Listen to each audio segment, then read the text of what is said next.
എൻ്റെ മക്കളെ ഒരു സൈക്കിൾ എടുത്തിട്ട് പുറത്ത് പോകാൻ വിചാരിച്ചു. സാധനം വാങ്ങാൻ പഞ്ചറായിപ്പോയി. പുതിയ സൈക്കിൾ വാങ്ങിയിട്ട് ഇപ്പോൾ ഒരാഴ്ച ഓട്ടിയിട്ടില്ല. നടക്കേണ്ട അവസ്ഥയായി. ദുബായിൽ ഭയങ്കര കാലാവസ്ഥ മോശമാണ്. പിടിക്കുന്നില്ല എനിക്ക് കോൾഡ്. ചൂടുവെള്ളമാണ് കുടിക്കുന്നത്. തൊണ്ടവേന മാറ്റി വരുമ്പം ചൂടുവെള്ളം കുടിച്ചുകൊണ്ടിരിക്കുമ്പോൾ തന്നെ കുരയും ജലദോഷവും. വെതറിൻ്റെ തണുപ്പിൽ ഒന്നും കഴിക്കുന്നുമില്ല, കുടിക്കുന്നുമില്ല.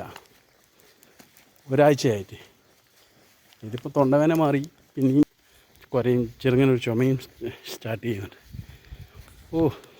ഇതൊരു മാസം കഴിഞ്ഞ് പോയാൽ രക്ഷപ്പെടാം. പിന്നെ ഇതിനും കേട്ട് അപ്പറായിരിക്കും, ചൂടായിരിക്കും. തണുപ്പ് എന്ന് പറഞ്ഞാൽ ഉച്ചയ്ക്ക് 2, 2:30, 3 മണി കഴിഞ്ഞാൽ പിന്നെ തണുപ്പ് കാറ്റും. 4 മണി കഴിഞ്ഞാൽ പിന്നെ തണുത്ത് വിറയ്ക്കും. അമ്മാതിരി തണുപ്പാണ്. ഇന്ന് വെള്ളിയാഴ്ച വരെ കടകളെല്ലാം 12 മണി കാത്തിരിക്കുകയായിരിക്കും കൂട്ടാൻ വേണ്ടി. പിന്നെ ഇനി തുറക്കുന്നത് 4-5 മണിക്കായിരിക്കും. അതുകൊണ്ടാണ് പെട്ടെന്ന് പോയിട്ട് വരാം. നോക്കുമ്പോൾ പാതിക്കുന്ന ഇങ്ങനെയുമായി. അവിടെ നിന്ന് തള്ളി കടയിൽ പോയി അവിടെ നിന്ന് ഇപ്പം റെഡിയാക്കണമെങ്കിൽ ടൗണിൽ പോകണം. 10-20 കിലോമീറ്റർ ആയി പോകാൻ. ആ സൈക്കിൾ പഞ്ചറടിക്കുന്നതിൻ്റെ ഒരു സെറ്റുണ്ട്, അതും ഒരു ട്യൂബ് എക്സ്ട്രീമായി.